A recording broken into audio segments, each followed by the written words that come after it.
শুভেচ্ছা, আশীর্বাদ, ভালোবাসা।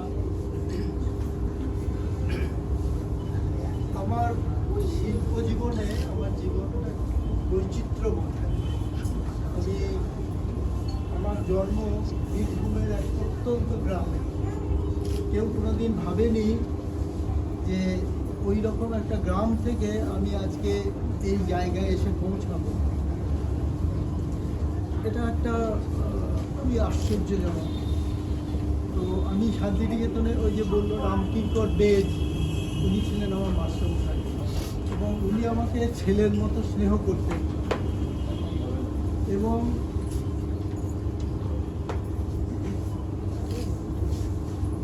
একটুখানি আপনি সেট করে দিন না, আপনি ঠিক আছে। উনি শুধু স্নেহ করতেন না, মানে একেবারে মানে ছেলের মতো আমাকে ভালোবাসতেন।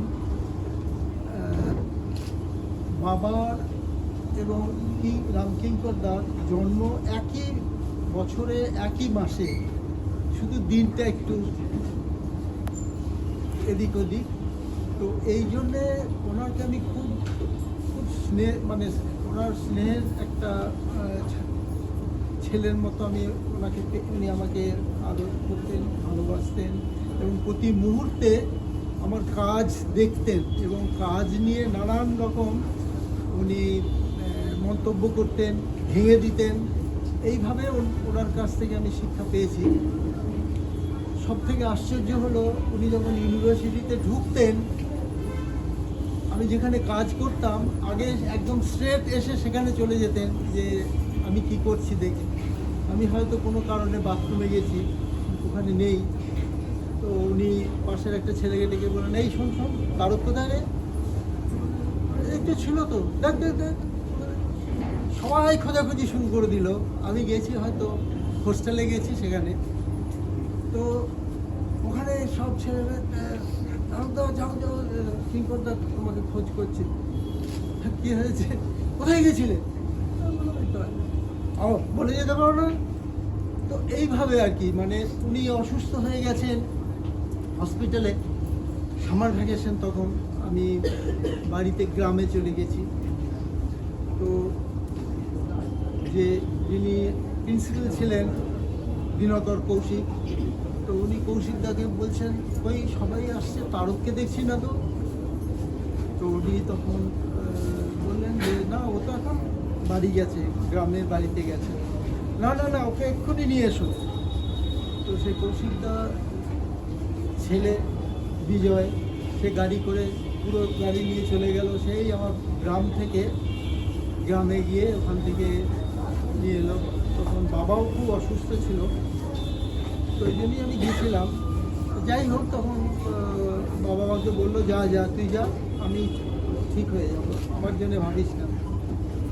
এবং আমি যখন এলাম তখন যে মানে কী বলবো, হাসপাতালে যে সুপারিনটেন্ডেন্ট ছিলেন তাকে ডেকে বললেন, শোনো, এখানে আর একটা খাট দাও আমার বেডের পাশে।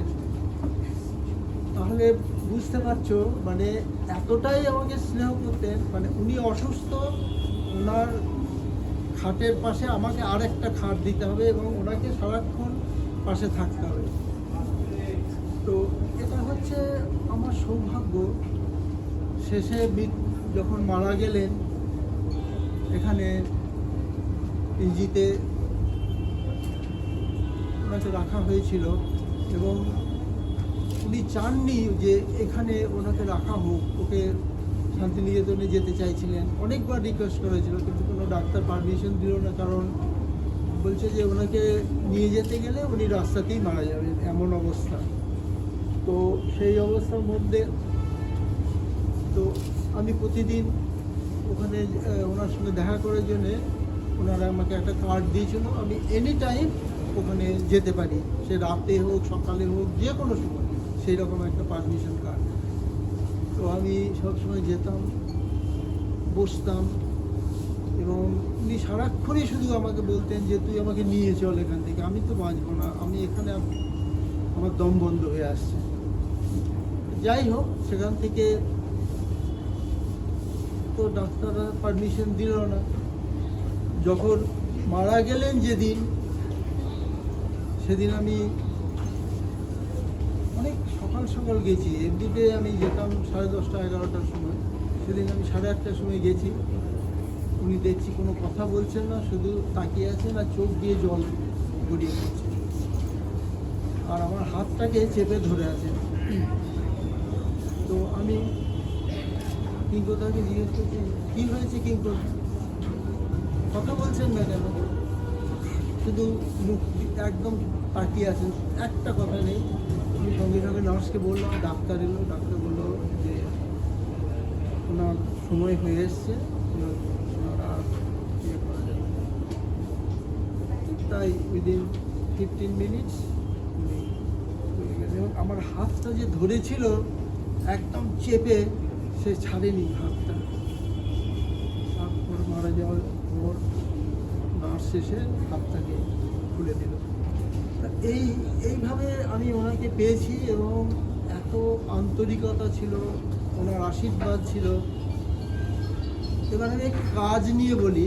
তোমরা তো অনেকেই আছো আর্ট নিয়ে কাজ করছো, মানসিকতাটা এমন হবে যে আমি যে শিল্প করছি এটা শুধু ব্যবসার জন্য নয়, মানে সৃষ্টি। প্রতিটি কাজের মধ্যে একটা এই চিন্তাধারা রাখতে হবে যে আমি যেটা করছি এর আগে কেউ করেনি, এই রকম ভাবনা চিন্তা, একটা নতুন কিছু প্রেজেন্টেশন। তোমরা এসো, আমি তোমাদেরকে আপ্যায়ন করছি, তোমরা আমার গ্যালারি দেখবে। আমার কাছে আমি ব্যবসার জন্য ছবি আঁকা বা আমি মূর্তি করিনি। ভারতবর্ষে এমন কোনো শিল্পী নেই যে একদিকে পেন্টিং করছে আবার সঙ্গে সঙ্গে ভাস্কর্য শুধু নয়, আমি বিশাল বিশাল সব পাথরের কাজ করেছি গাজিয়াবাদে। তো ওখানকার যে মুলায়ম সিং ছিল চিফ মিনিস্টার, উনি আমাকে রিকোয়েস্ট করেছিলেন যে দাদা আপ গাজিয়াবাদ কে লিয়ে কুছ সোচিয়ে। তো আমি বলেছিলাম ঠিক আছে, আপ জমিন দিজিয়ে। ওরা একটা আমাকে জায়গা দিয়েছিল 25 একর ল্যান্ড। তো আমাকে বললো যে এটা আপনি কী করবেন। আমি বলেছিলাম এটা একটা কালচারাল হাব হবে। তো ওর ঠিক বুঝতে পারলো না। আমি তারপরে বুঝালাম যে কালচারাল যে সমস্ত নানান ধরনের সঙ্গীত, তারপরে সাহিত্যে সব রকম এরকমভাবে 5টা 6টা বিল্ডিং হবে, আর্টের একটা হবে, আর সারাউন্ডিং সমস্ত জায়গাতে স্কাল্পচার, বড় বড় স্কাল্পচার 14 ফুট 15 ফুট 20 ফুটের স্কাল্পচার বসানো হবে। তো উনি তো খুব খুশি হয়ে আমাকে মানে একদম জড়িয়ে ধরলেন, বললেন अच्छा दादा आप ये तो बताइए इन काम के लिए आपको कितना देना पड़ेगा। तो আমি ওকে বলেছিলাম যে मुझे एक पैसा भी नहीं चाहिए, आप सिर्फ मेरे आने जाने का बंदोबस्त करो, रहने का, बस और कुछ नहीं चाहिए। তো ওর ছেলে অখিলেশ, সে তখন চিফ মিনিস্টার, আরে অখিলেশ দাদাকে পাচ্ছ। তো আজও মনে আছে যে এত আমাকে রেসপেক্ট দিয়েছে ওরা। এবং আমি ওখানে বিভিন্ন ন্যাশনাল ক্যাম্প করেছি, পাথরের স্টোন কার্ভিং, বড় বড় স্টোন 15 ফুট 10 থেকে 15 ফুট নানান ধরনের স্কাল্পচার করে, সেই সমস্ত স্কাল্পচার শহরের বিভিন্ন জায়গায় আমি গাজিয়াবাদে ওগুলোকে ইনস্টল করেছি। আর ওই যে স্কাল্পচার গার্ডেন যেটা হয়েছে সেইখানেও অনেক কাজ বসানো হয়েছে। তো এখন ওরা আমাকে চাইছে, এখন বিজেপি গভর্নমেন্ট এসছে, সেখানে ওদের কাজ অনেক কাজ আছে। ওখানে একটা শ্যামাপ্রসাদ মুখার্জি পার্ক আছে, সেটা প্রায় 35 একর ল্যান্ডের উপর। তো ওদের ইচ্ছে যে আমি গিয়ে ওই কাজটাকে ডেভেলপ করি। যাই হোক, এটা একটা কথা। আমি যেটা বলতে চাইছি যে কাজ শুধু মানে আমার অসংখ্য কাজ একজন মানে দিল্লির, সে সব কাজ কিনে ও বিদেশে সেল করছিল, কিন্তু এটা আমার জানা ছিল না। আমি যখন জানতে পারলাম তখন আমার বহু কাজ বিদেশে চলে গেছে, মানে পৃথিবীর বিভিন্ন জায়গায় এগুলোকে বিভিন্ন গ্যালারিতে সেসব কাজ এবং যখন জানতে পারলাম যে আমার সব কাজ ও নিয়ে বিদেশে বিক্রি করছে, তখন আমি স্টপ করে দিলাম।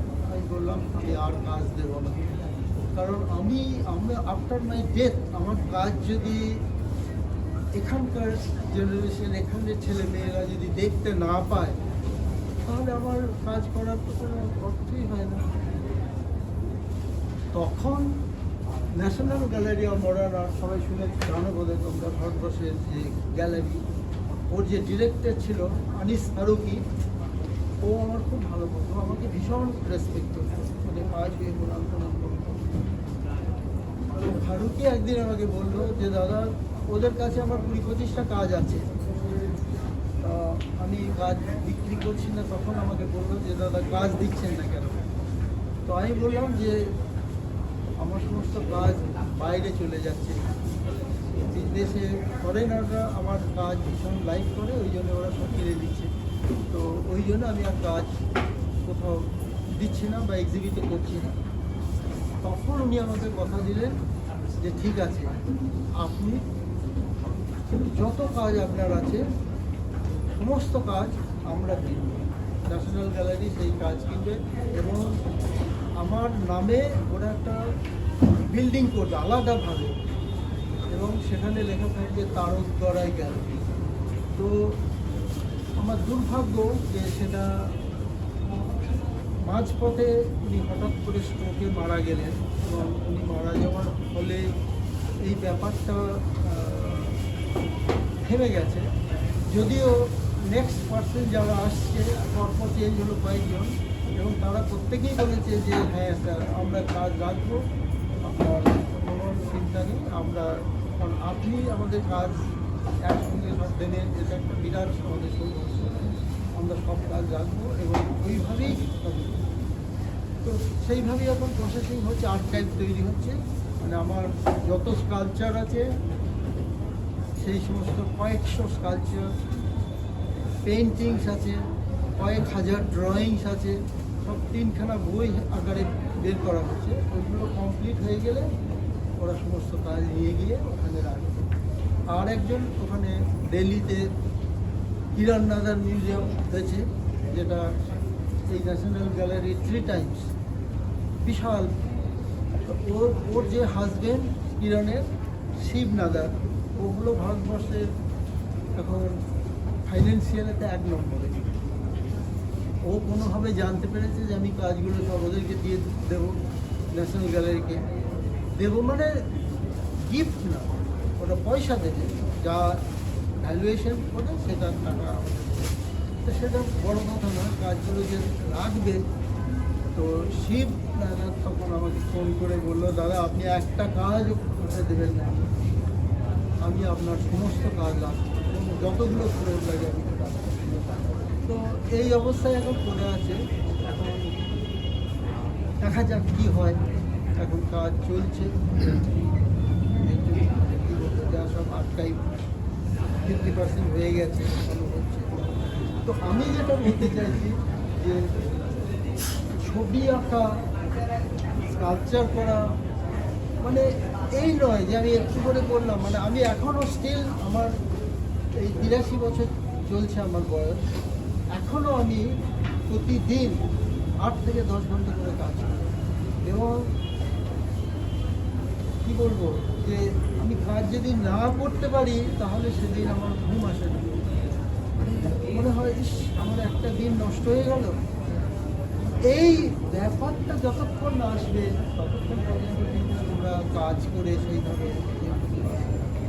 তো সেই জন্য বলি, কাজ করো, আর সবসময় মনে রাখতে হবে যে আমি একটা দৃষ্টান্ত স্থাপন করছি, শুধু কাজ নয়, দুটো কাজ করলাম ব্যাস হয়ে গেল তা নয়। সেইভাবে যদি কাজ করো সকলেই দেখবে নিশ্চয়ই সেই জায়গায় পৌঁছতে পারবে। আজকে তাহলে এই হলো শেষ। আচ্ছা, আরেকটা কথা আমি আপনার দাদা, যদি তুমি ওই কথাটা বলো যে একটা সময় গিয়েছিল তুমি চাকরি থেকে বেরিয়ে গিয়েছিলে, মানে মানে ওই সময়টা যদি কথা তুমি একটু বলো, তুমি আমাকে বলেছিলে ওই সময়টার কথা।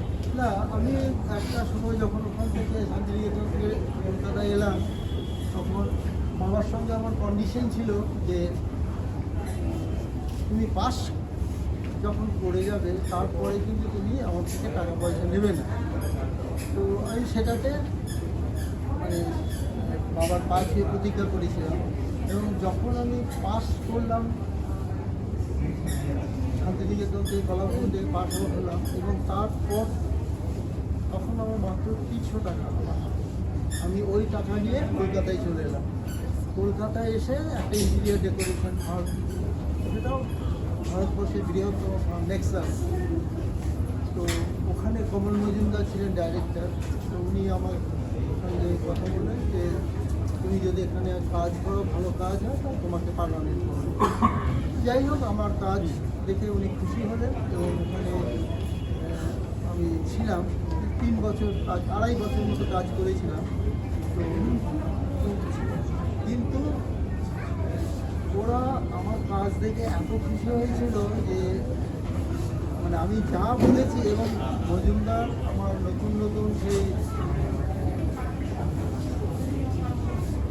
একটা কাজের মধ্যে যে আমি নতুনত্ব একটা নিজের থেকে আইডিয়াস দিতাম, ওই জন্য উনি আমাকে সঙ্গে সঙ্গে নিয়ে ঘুরতে সারা ভারতবর্ষের বিভিন্ন জায়গায় উনি যেতেন, আমাকে সঙ্গে নিয়ে যেতেন, কারণ ওই আইডিয়াসগুলো পাওয়ার জন্য। তো এই হয়েছে ব্যাপার। তারপরে আমি ছেড়ে দিলাম। যখন ছাড়লাম তখন উনি ভীষণ দুঃখ পেয়েছিলেন। উনি বলেছিলেন, কী চাই তোমার বলো? তখন আমি কাজ করতে চাই, আমার সব ব্যবস্থা করবো। আমি বললাম আমার নিজস্ব একটা কাজ করবো, নিজস্ব স্টুডিও করবো। তারপর আমি ছেড়ে চলে এলাম। তখন মানে এইভাবে আমার চাকরি জীবন কয়েক বছর পেয়েছিল। আর বড় কিছু জানার না, এরপরে আমি আবার আসবো, মানে সুরদাবু আসুক, তোমার থেকে আরো কিছু কথা জানবো যে এত বছর তুমি মানে ভারতীয় রেলওয়ে জার্নিটা দেখছো, সেটার ব্যাপারে তুমি সেটা এখন বসো, আমি পরে ওই কথাগুলো একটু তোমার থেকে আমরা শুনবো। আচ্ছা।